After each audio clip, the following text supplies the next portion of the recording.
me.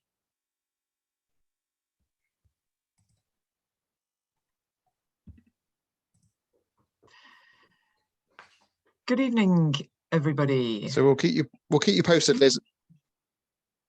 You tell me when to start then, please. The audience is just starting to come in now, Liz. So it's really nice. But if you just let us know, Daryl's arrived, which is really nice. Welcome, Daryl.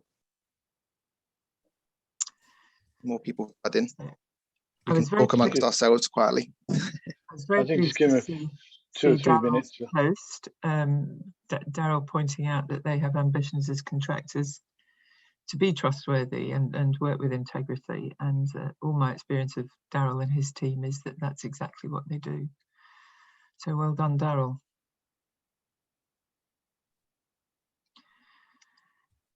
Yeah, I think that what I will do is start by making some introductions, given that I'm going to be asking Amanda and Sarah in particular to provide a little bit further introduction for themselves shortly. So I'm Liz Bennett, and I'm co-chair of Constructing Excellence Somerset, which is a new evolution from Constructing Excellence Southwest, with whom we still have and continue to have a very strong relationship. But we wish to focus very much on people who live and work in Somerset and provide network and support for all of those people at every stage in their career. So I'm a chartered civil engineer and I work in health and safety these days. I'm a director of safety and design, one of the sponsors for this event. So thank you, Safety and Design, for that. The other sponsors, Leaders Meets. We've got John Savage and Howard from Leaders Meets. Howard's going to be keeping us all in order through the meeting. So thank you, gentlemen, for that. We really appreciate it. And over to this evening's meeting, which is something that has long fascinated me. And I'm absolutely delighted to introduce to everybody who doesn't already know them, Amanda Long, who is the Chief Executive of Considerate Constructors Scheme. She's got over 25 years experience of working as a senior executive in a range of national and international organisations, and has got a wealth of expertise driving ethical business practice and developing groundbreaking corporate social responsibility frameworks to improve standards. So a very timely welcome to you, Amanda. She's helped organisations in behavioural and cultural change programmes focusing on public engagement, sustainability, workforce welfare and consumer protection. Her previous roles include Director General of the Consumers International, CEO of Corporate Culture, Joint CEO East of England Cooperative, Head of Corporate Responsibility at Anglian Water Services, and International Project Manager for Sustainability at Unilever. Amanda, welcome. I'm fascinated to hear what you have to say. And Sarah, my friend Sarah, thank you so much for joining us here in this lovely web space. Sarah is a lawyer who specialises, as she has explained, in the front end of contract law in construction. So rather than the dispute end, let's get it right from the start. She's got a particular expertise in simplifying and clarifying, two words which I love, around the arrangements for contracts and agreeing what it is that we wish to achieve together in our teams. She's an expert in writing construction contracts in just 500 words and author of a series of books, the most recent being How to Write Simple and Effective Small Works Contracts in Just 500 Words. She's leading a one-woman revolution for contracts that anyone can read, understand and use. Her tagline is about using simple, digital, trust-enhancing contracts, as her experience shows that complex paper-based adversarial contracts stoke disputes and mistrust. So, without more ado, over to you. Thanks, Liz. My sort of role here this evening is to act as a bit of a chair, but I will be contributing. But I think the last word you used is an interesting starting point. Mistrust. You know, we're talking here about a sector, construction sector, where the sort of questions really is, where is trust? But maybe we can start by looking at why people think trust is perhaps low and the mistrust issues. So I don't know who'd like to take that first, whether you, Sarah, or Amanda, but I'll ensure you both get an equal opportunity to give your view. Well, I'm happy to go first from thinking about it from a public perspective. I think is perhaps the angle that I can best bring in the conversation. And it was quite interesting. I was looking at some market research this morning that we've done just recently at CCS, trying to understand, you know, what the public feel about construction,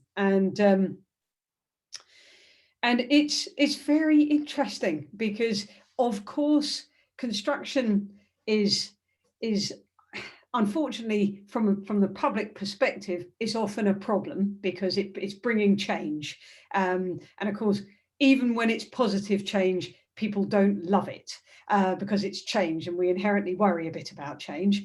You know, even if it sounds like it's going to be something shiny and fantastic, we just naturally we worry about it as humans, don't we? So construction is unfortunately right away on the back foot because it is change, and that's what it represents in so many ways.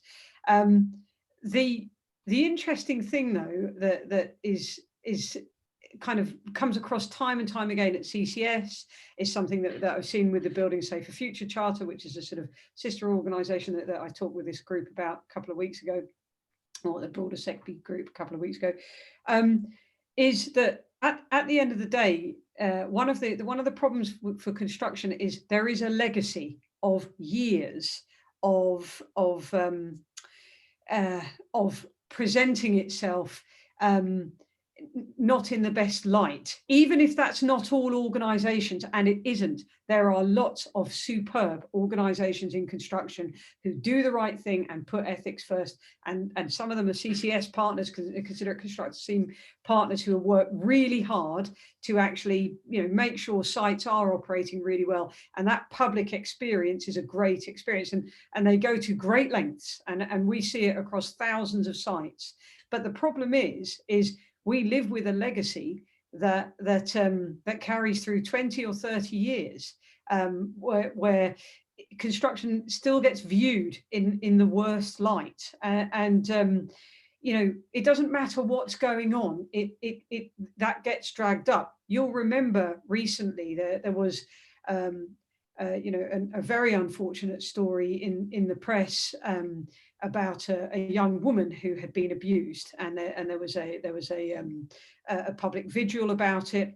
Well, that weekend, immediately at CCS, we started to receive concerns from mothers about young women who were walking past sites still getting catcalls and comments. Now these aren't from I imagine any of the companies that are sitting on this call. That feels like a very likely disconnect.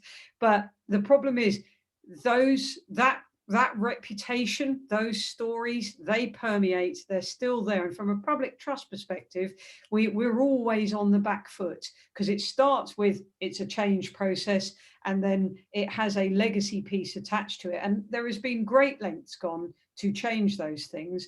But the fact that some of those old complaints still exist now and can be put out there as examples just don't help the industry, and it is frustrating and upsetting when there's so much good work. We've got to get better at telling those stories, but every time a member of the public has a negative experience, that pervades this trust story, and unfortunately I could litter this conversation with example after example in our research, or in our complaints department in CCS. We deal with 500 complaints in and out a month over about 4,000 to 5,000 sites. That's a lot of complaints. I'll let you take over, Sarah. Thanks very much, Amanda. Am I allowed to interject? Sorry, Howard. I'm intrigued. So this is a trust issue around our behaviours as professionals in relation to our interaction with the public and people who don't necessarily understand our industry. I think it goes much deeper than that, though. And this is, you know, I'm kind of steering this towards Sarah a bit, I think. You know, I've always felt that if we trust each other, we can write that down and say, this is what I meant, this is what I assumed. Is this what you meant and assumed about how we are going to do business together? Is there something fundamental in the way that our industry is structured and how we earn from it that makes it difficult to work in a trusting environment, do you think? I don't think there is something fundamental, but if you think of the construction sector, we have sort of 350,000 SMEs and micro enterprises in the construction sector. And probably of all the sectors, you know, with 10% of GDP, we do over 110 billion pounds worth of work in the UK every year. If you were looking at an equivalent sector like automotive, you wouldn't have that sort of number of people, and they'd be much bigger conglomerates or collaboration units in terms of who they work for and who they supply.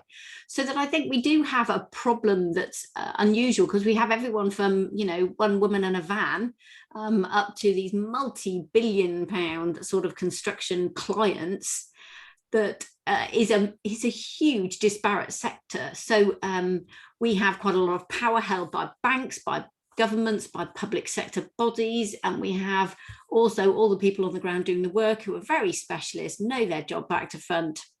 And those two present very different views to the public, and also within the tiers.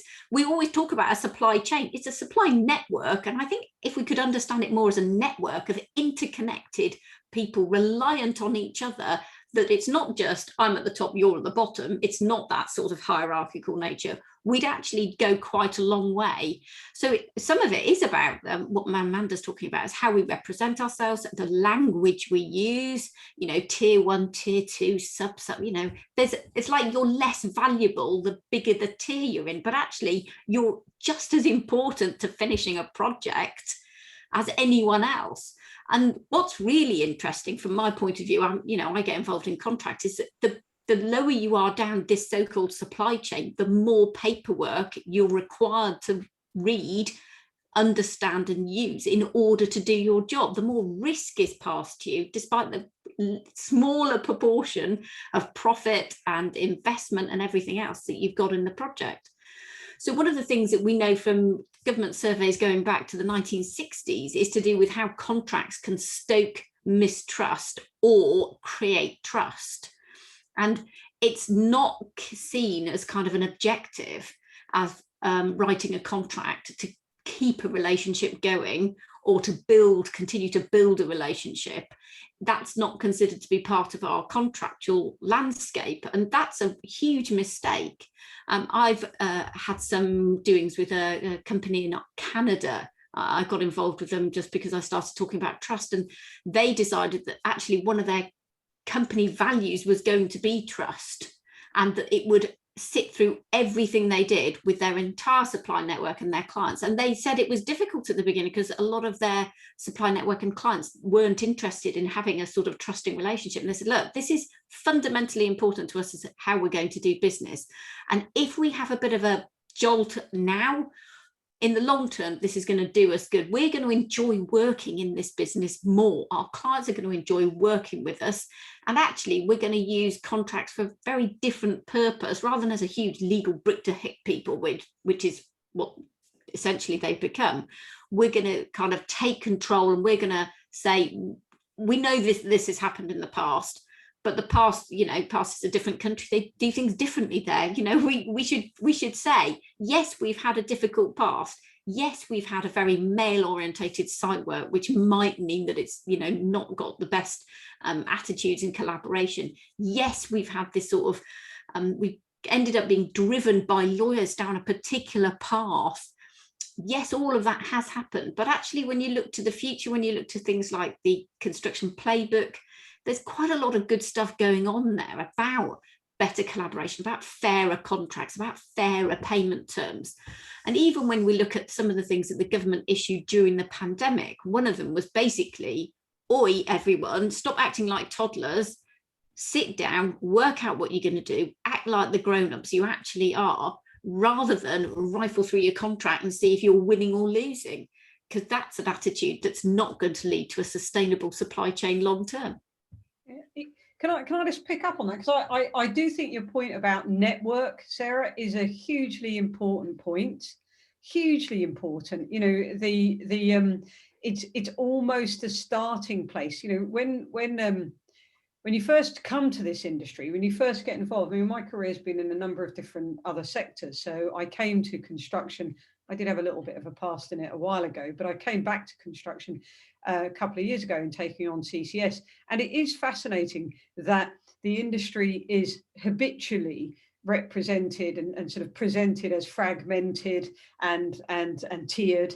When actually, when you start speaking to the individuals in organizations, it's not so fragmented. People are very proud of how they work together. So the concept that you raise of networking, a network rather than a chain, is, I think it's something to be really picked up on, and certainly something from a CCS perspective I'll be taking away and having a look at, because at the moment we are rewriting and restructuring the Code of Considerate Practice at CCS, and we are looking at, you know, better ways of working to help organizations be trusted on projects together, not just from a public perspective, because as you say, it starts from within, doesn't it? It starts, and there are some excellent initiatives out there.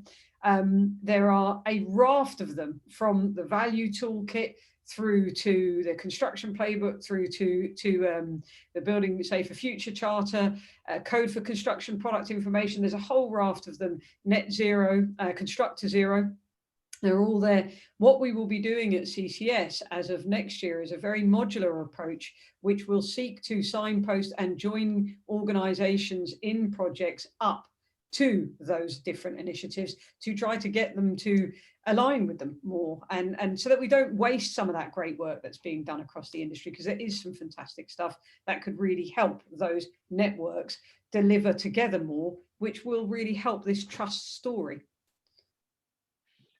Is just sort of coming back to the sort of trust. I mean, the way that most businesses are contracted, contracts are brought together, construction takes place in this country, is tendered. You know, in America, for instance, they're now starting to move towards relationships. So if you look at our approach, it's very transactional. It's you tender.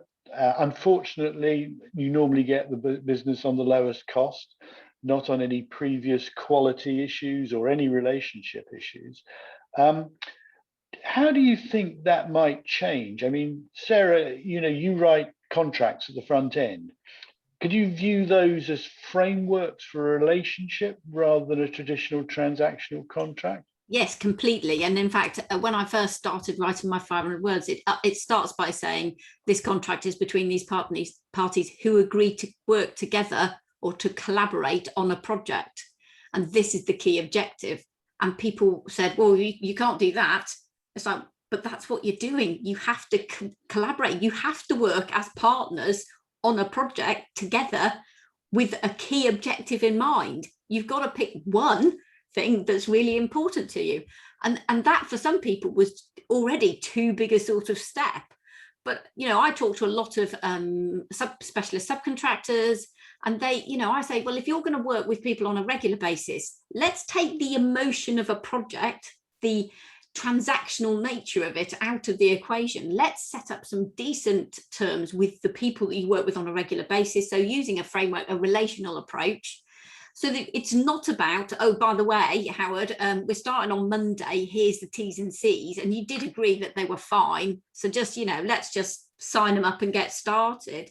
And that's the pressure that's often put on people in the industry. And that's not the way you would treat someone. You wouldn't turn around to your boyfriend or girlfriend or partner and say, by the way, we're getting married on Monday. Is that okay? You know, that's just like, whoa, hang on. This is a long-term relationship. let's not just rush into anything. But we take a very much a rushing into, and the paperwork is not very important, and let's not focus on the detail too much. But actually, we should be able to take a look. These are the people we want to work with. This is how we'd like to work with you. How can we structure the processes in it, the change mechanisms, the flexibility, all that stuff, so both of us are getting out of it what we want, because we've both got to get something out of it.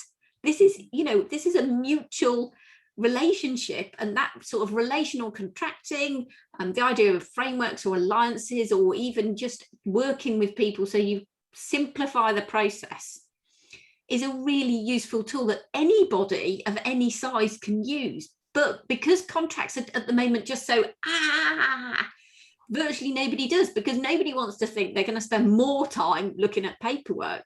So contracts are a hard sell to most people, because they just can't see that there's an alternative that is easier, that is something they could understand, that could represent their brand and their values, that can talk about how they want to do business. It all feels like somebody just putting your arm up the back and twisting it until it hurts. There's none of this. It's a nice warm hug of a paperwork.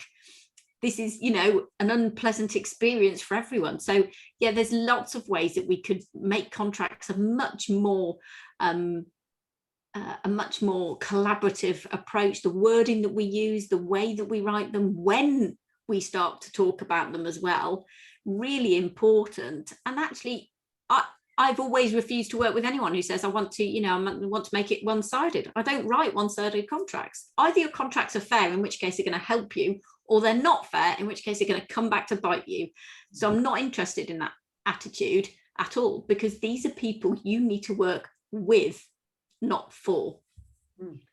So Amanda, an interesting thing is obviously the behaviours is a huge thing that the sector is trying to pick up on the moment.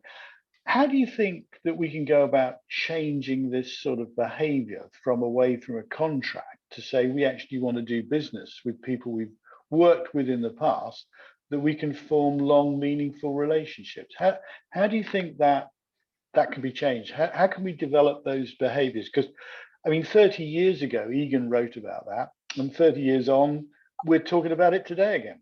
Yeah. It's a fair question, Howard. I got to say, I'm delighted by the comment that you're making, Sarah. It's bang on. It is absolutely, relational contracting is absolutely where we need to.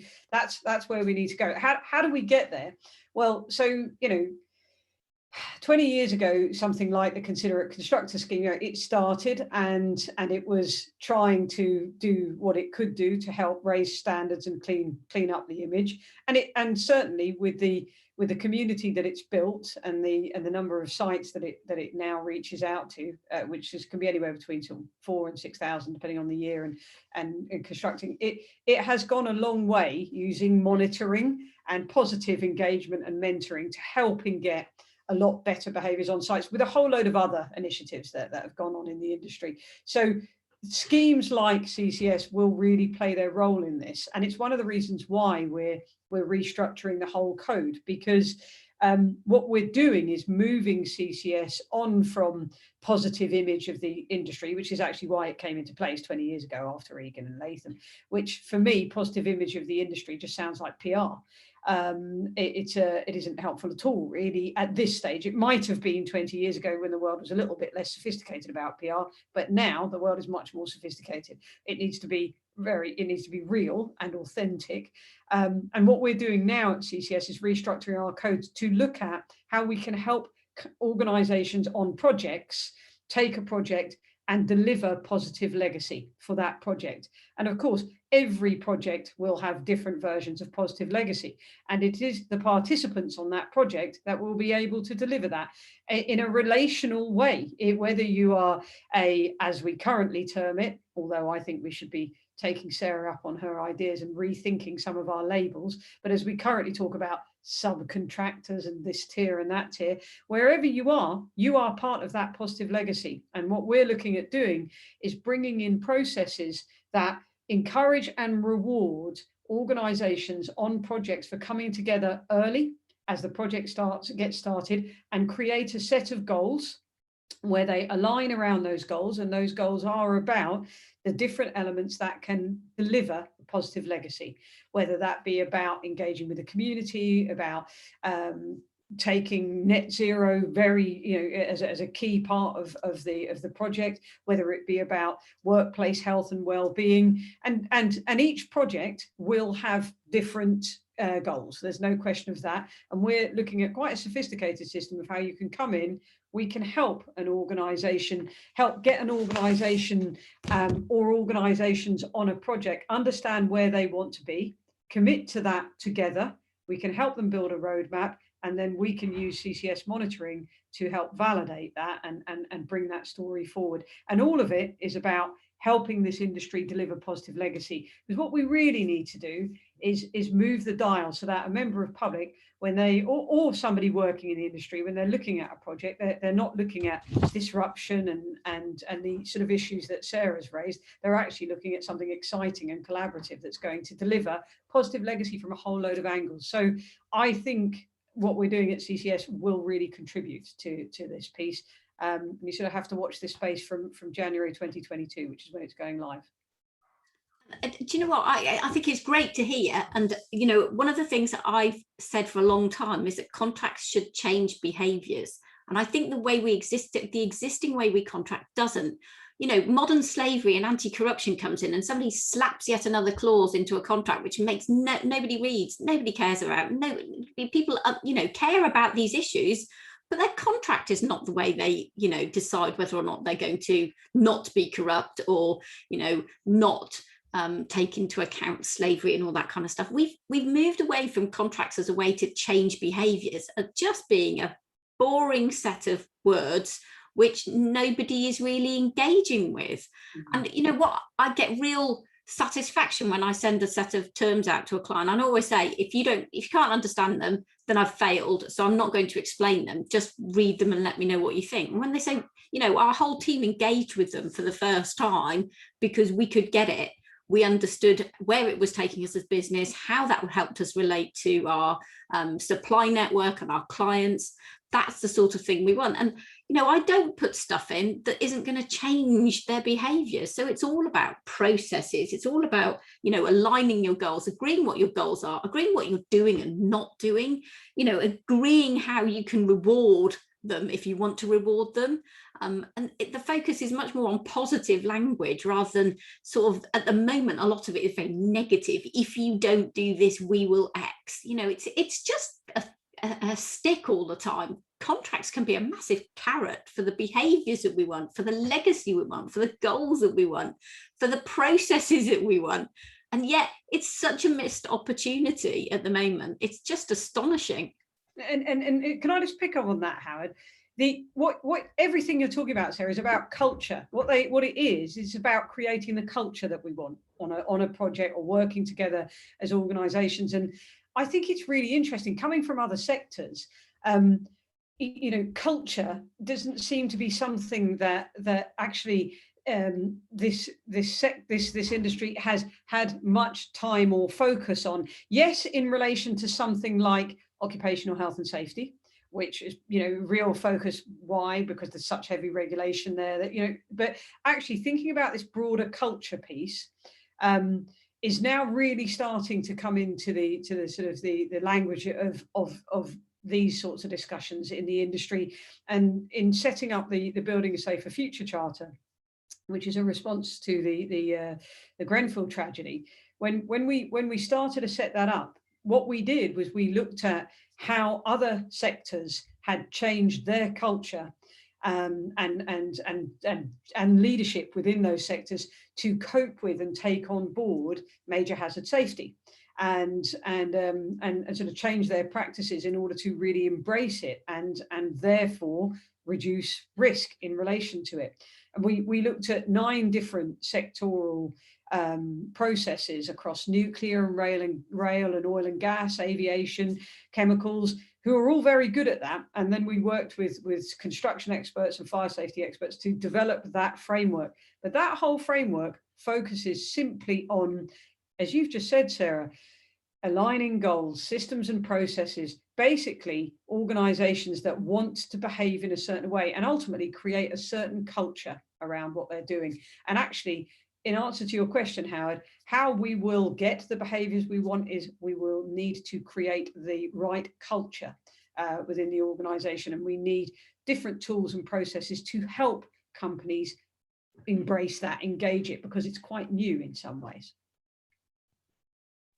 It's part of the problem, and I've had this over the years, is working from a development point of view. You work for large contractors, mainly large, not small, unfortunately. They start initiatives like leadership programs, change programs, when they have a good year. If they have a bad year, they chop them straight away. So there's no consistency of development. And part of the argument is always put to me, we operate on low margins. And it is true the construction sector has one of the lowest margins. Is this, do you think, a hindrance and in fact feeds the mistrust that we started with? Because people are trying to preserve their small margin? Well, I think that over the time that I've been involved in construction, which is more than 25 years, I think that margins have massively reduced. And I think that what that has resulted in is people bidding for work, knowing that they're going to use a contract to get the extra money that they need to run their business. And that's effectively, they've weaponized the contract. So whatever the contract says, they will find a way around it. So it's really interesting when I run a lot of workshops with people, and I say, well, you shouldn't be doing this, you shouldn't sign a contract if it's not correct. And so many people say, yeah, but we know that on day 2, we'll just slap a load of notices in, we'll get a higher price, we'll get more time, and it's like, whoa, this is not a really good way to create trust on a project. If you start knowing that the contract is wrong and that you're going to effectively take advantage of some of the positions. So the problem with kind of the history of some contractors and some members of the supply network kind of becoming too contractual, which meant it wasn't that they were following the spirit of the contract, they were using the letter of the contract to effectively game the contract for their advantage and to the disadvantage of other people. So contracts got a really poor reputation because they got to the point where people could use, because they were so complicated and so detailed and so adversarial,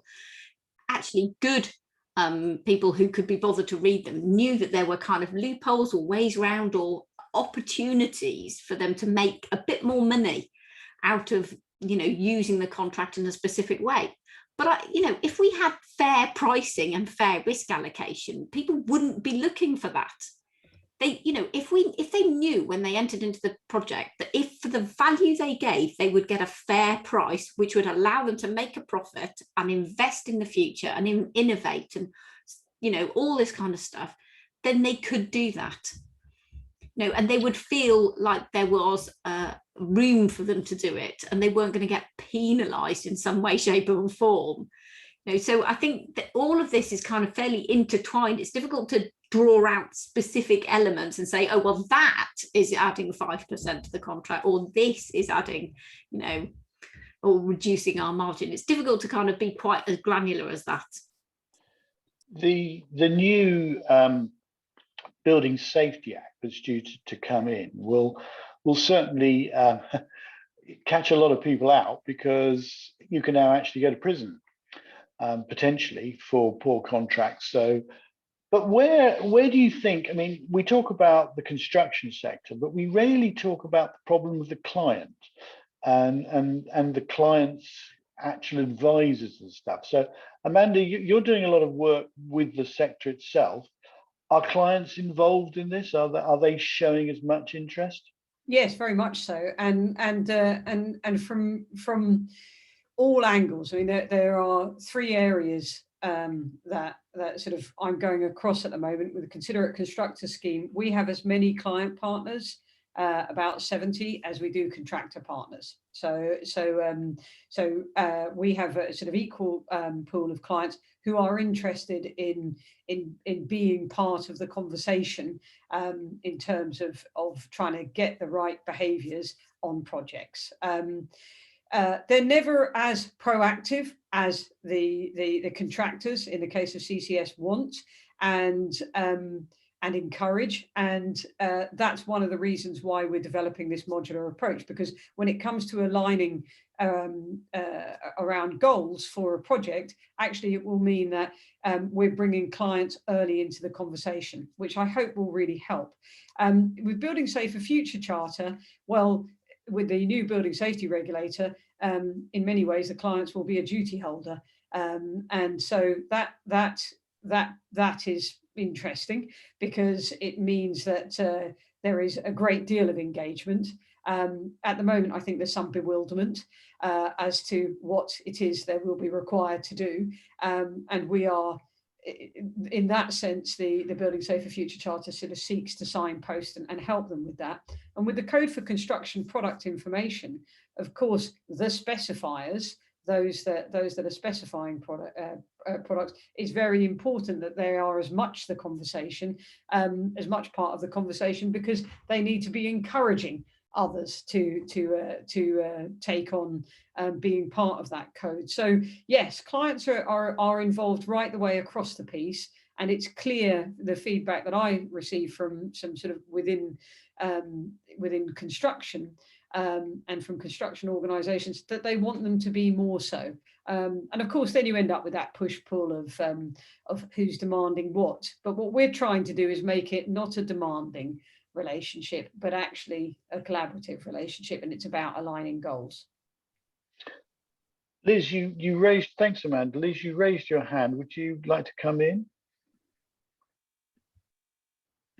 You've still got your on mute still. Beg your pardon, I do beg your pardon. Yes, classic error. I'm interested in the way that the conversation is flowing around this network concept, but all these different initiatives and different project risks, different aspirations on projects, collaboration, and so on and so on. We recognize that there is a great diversity of effort, really, to try and make change. I work in the world of health and safety, which is statutory already, and yet if we look at CDM, the wriggle room and the actual wriggle that goes along with compliance with a set of statutory rules, it is quite extraordinary. So how do we bring together all of this good thinking? How do we get all of this aligned? Who should be dealing with this? And I just put on the record that we've got the Construction Leadership Council now, because our industry seems to want to have this diversity of effort. Nobody wants to cede authority to anybody else to succeed in making huge change. And just finally, I just feel that we've got this huge opportunity at the moment. This pandemic has been such a disruptor. It would be such a shame to waste the moment that this extraordinary change has driven across the world and just go back to business as usual, because I think we can do business better. How and who? Amanda, do you have any thoughts? Yeah, sorry, I wasn't sure who you wanted to speak. Yes, I think it's interesting that you mentioned the Construction Leadership Council. I think the Construction Leadership Council have done a really good job of getting the industry, as you say, with quite diverse effort coming together and talking and engaging throughout COVID. I think we've seen that, and you know, they've done a really good job of that. It's fair to say. What I see within the Construction Leadership Council now is a real effort and push to try to say, all right, well, we had very good collaboration. Sorry, I just turned that down. We've had very good collaboration. How do we continue it, and what do we continue it on? And of course, the issues of building safety and the issues of particularly net zero are coming out loud and clear. And then, of course, there's all the digitisation, there's the skills gap, workforce pieces that all end up sort of actually being something that sits underneath those things because they're part of the core deliverables. So I think we are seeing the industry taking advantage of the collaboration at a leadership level that happened during COVID and not letting that moment go. And we're seeing some, what my experience so far has been in terms of the CLC's engagement with some of the ethical things that I'm responsible for in relation to things like building safety, really heavily engaged, really willing to pick it up and do some heavy lifting with it, which I think is fantastic. In relation to your comment, and I think we've got to see more of that. And I understand that the industry is used to being diverse and having diverse effort, and everybody does want to hold on to their bit and not lose their ground. But we have seen how useful the Construction Leadership Council can be, because this industry kept going safely during COVID, and that is nothing short of remarkable. There's, last year, there's no way any of us, we just didn't know, did we, in March, what was going to happen. So super impressive. And I think that is our springboard to be able to move this discussion forward and put that responsibility more into the hands of the CLC and trust it to work with all of us and engage to take the industry forward. And I think that will happen. I think if people keep cooperating, I see no signs of that dissipating. I think it will happen. I don't think it's easy, and you've got to try and take people with you. And I see Andy Mitchell doing that, but he is doing it, and it is, it's always imperfect. In terms of your comment about, being able to find nuances and ways around CDM regulations, and we've got the building safety coming in, and will there be the same scenario? I think potentially there's always that scenario with regulation. It's inevitable. I don't think we can avoid it. So it links to your comment about, so where is their leadership then that is actually focusing on driving this forward, so that actually it's not about the regulations. I think the opportunity for this industry, going right back to the trust comment, is our real opportunity to build trust with the public, with each other, is about actually embracing the building safety story, showing that our leadership and our culture can change to put people's safety before profit, even though the margins are tight, before those considerations, because we've learned we have to. I think that is our real opportunity. And at the moment, I'm extremely hopeful about it, I have to say, because I get a lot of good engagement, really good engagement, right the way across CLC. I get nothing but cooperation on it. And I think it will move forward. There'll be a wiggle and a pause. That's inevitable because you're bringing so many people. But I do think there's real opportunity in this for all of us. I've got David Thomas asked a question, so I'm going to bring him in, which I think is quite an interesting one. So, David, please fire away. Yeah. David, can I just interject there and introduce you? So, David's a former colleague of mine from Atkins days, and he left to become an HSE inspector and now runs the Temporary Works Forum. So he's a structural engineer and a civil engineer by background. Just to contextualize him, he knows his way around our industry rather well. Sorry, David. Sorry. Yes, we've probably known each other too long now. But, yeah, no, I apologize. I did miss the early part of the discussion, but picking up one or two points about who does lead the construction industry. Is there a construction industry?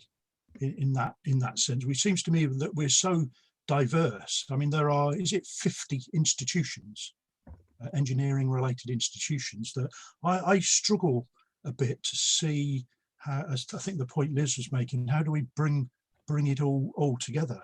Who is the person I look to as the leader of our industry? I haven't got anybody, and that's not, I don't want to offend anybody. CLC is the new kid on the block. They've done some cracking work last year, but they sort of, for me, came out of nowhere, and looks as though they're going to push things forward, which has to be a positive. But Yeah, I just wonder, is there a construction industry? We talk about it a lot, but I don't know whether there is a construction industry. So, and the other point, if it's not diverting things too much, I think your point, when you were talking about culture, I've been in a training session this afternoon where we were debating safety culture, because it's a term that people band around, and I don't think we've unpacked what it is. What does it look like if I go into a room or into a company? What does a good safety culture look like? And I think we could apply that to a good business culture as well. What does a good business culture look like? So yeah, those were sort of two observations on bringing some of the threads together. Okay, man, did you want to take that one first? Yeah, I'd love to. I think your question about, you know, who leads the industry, I think you're a little ahead of the game. That's in your question. I think we will see that emerge. I think that what we saw during COVID was a necessity being the mother of invention, and things starting to come together. And we see that from a situation where, as you say, it's a really diverse industry, and you know, and lots of different individuals who could lead or do lead in different ways. So how does that change? And I think the answer to that is, well, there's usually a catalyst for that change, and it feels like COVID is a bit of that. And then it takes a bit of time too, to do it quickly, and there to be a single emergent individual saying, well, I'm the boss and everyone needs to follow me, isn't going to work, is it? Not for anybody, I imagine, on this call, and certainly not for hundreds of thousands of others in the industry. So I think we're seeing a situation of collaboration and leadership coming together, and I think we need to give it some time and let it happen over it. I mean, the conversations are raging at the moment because the building safety regulators coming in and the industry is going to be so challenged. And I think we will see it come through those conversations, and as a consequence of the positive. I really don't think we should underestimate the value of how this industry was able to continue working together so successfully during COVID. I think it was remarkable when you consider other sectors. But to your other point, David, in terms of safety culture, I agree with you so much. Let's have another conversation. I would like to share the Building a Safer Future framework in all its glory and detail with you, because that will show you what a building safety culture should look like, as per 9 other frameworks from a load of other sectors who do it very well, sort of translated into construction. And I love your eyes on it. So yeah, no, that'd be good, because I think it to me, as I reflect over too many years in the industry now, nearly 40, it does seem to be something that, if you don't know what it looks like, you can't define it, you can't measure it, you can't change it, you can't track it. So you need to define it. Yeah. And I don't believe we have defined it. I need you to come and look at the Building Safer Future. I'm going to persuade you otherwise. Yeah, and another little point. Well, what was I going to say about? I would like the CLC. I think, to me, has a potential glint of something that, and I'm not involved. I haven't been. I am on the HSE Conyang Managing Risk Well group, which I think is going to fit into the CLC structure somewhere. But I want it to bring the smaller players with it. So I essentially, on a day-to-day basis, run the Temporary Works Forum. I'm not at the table representing my 200 companies. But there are some big players who are, and I'm not knocking them at all. We've got to start somewhere. But I hope that we don't end up with a 2-tier construction industry where you've got the big players and the little players, and the big, because I think we've already got possibly a 3-tier construction industry.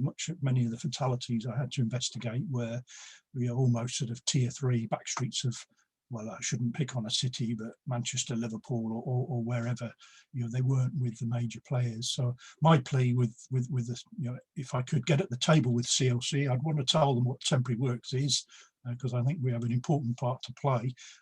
But would be a plea: don't forget the smaller players. You know, it's not just about Build UK, and I'm not picking on Build UK. You know, there are smaller players as well. So. Absolutely. Yeah. Can I sort of just come back to the word collaboration, because there's and culture, two C words. Collaboration is naturally assumed that humans will collaborate, you know, but the key element of collaboration is trust. And how do we go about building trust cultures? Do we start by actually putting a glossary into a contract that says what collaboration is, Sarah? Ooh, well, the difficulty with putting anything into a contract which explains what collaboration is it gives you an opportunity to say, well, that's not in the list, therefore I'm not doing it. I think the problem with being prescriptive in contracts, which a lot of contracts are very prescriptive, is it doesn't allow you to just act like a grown-up. It doesn't allow you to keep the relationship. What we found during the pandemic is when the pandemic hit, most of the contractors and subcontractors and everyone in the supply network opened their contract for the first time, blew off the dust, and then tried to flick through to find out what it said they should be doing in this situation, rather than just putting a pair of big boy pants on and big girl pants on and sitting down and saying, look, none of us knew this was coming. What are we going to do about it? And I think being prescriptive is a real danger for a lot of people, because the role of contracts has always been about you versus me, rather than about us knitting together nicely. But one of my clients, he was involved in the Nightingale projects, and there was not time to write contracts, and they all worked together and even supplied each other with bits and pieces to get this done. So, you know, if there was a spirit of COVID, that was quickly lost, because the NHS has gone straight back to low-cost contracting, and any relationships that were built has just been thrown to the wind. So, you know, we talk about trying to create in the construction sector, a culture of trust. There was an opportunity just thrown to the wind. Yeah. And so, I think a culture of trust can be built up from, as David was saying, can be built from the bottom up, or it can be built from the top down, or it can be built from all different directions at once. You know, I think looking for someone to lead an idea of changing the culture is maybe looking in the wrong place, whereas actually maybe everyone who's in that supply network, including the trade associations, the professional bodies, you know, the other associations, could look to drive a culture which we recognise as being more collaborative, more cooperative, aligned, about good behaviours, positive legacies, all that kind of stuff. So I don't think it's for one person to be prescriptive, because the thing is, if we have one person being prescriptive about what that looks like, that then stops innovation. And a proper culture is where everyone as part of that culture is able to challenge the way we do things, and to innovate, and to make suggestions, and to make improvements, and to say, hang on, this is not what good safety looks like. This is not what looking after the end user looks like. This is not what a fair profit looks like. If we're waiting for somebody to tell us what that looks like, then that's a cult, not culture. Sure, but I'm going to push this to Amanda. I mean, if we look at some of the other business sectors, it's normally a disruptor, someone who comes in and does something in a really big and different way that actually changes culture. Amanda, do you see opportunities for someone like Bezos to sweep in here and completely disrupt the industry? Well, of course, there's always opportunities for individuals like that. But I don't think it's the only way. I don't. You know, I think that goes back to Sarah. I love your turn of phrase. You know, the cult rather than the culture. That's great. And that, you know, it ends up being that. I think the thing that's exciting about construction, or for me, it's one of the nicest sectors that I've stepped into, is what David was just saying. You've got loads of really capable individuals and small companies, and also the other thing that you've got in construction that is quite unusual is a complete mindset of problem solving. we can do this. Hang on, there is a solution to this. That is how this industry goes at anything. So I don't believe that this industry needs a disruptor to come in and do it. I think that this industry has enough disruption going on, particularly as a consequence of very sad things like Grenfell, and actually. I think that in some ways a disruptor coming in, I think this industry might even reject that. I've come to enjoy the reality of the individuals in this sector. They're challenging and capable and problem solvers, and I don't think they need a disruptor to do it. I think they do need some way of bringing the story together, and I think the conversation we had about CLC is important, that it goes the right way, and absolutely that it isn't just the big players. What use is that when you think of the stats that Sarah gave at the beginning of this call? It just doesn't work at all, does it? Yeah, I'm not a big I'm not sure that I want a disruptor to come in and do our work for us. I think we can do it ourselves.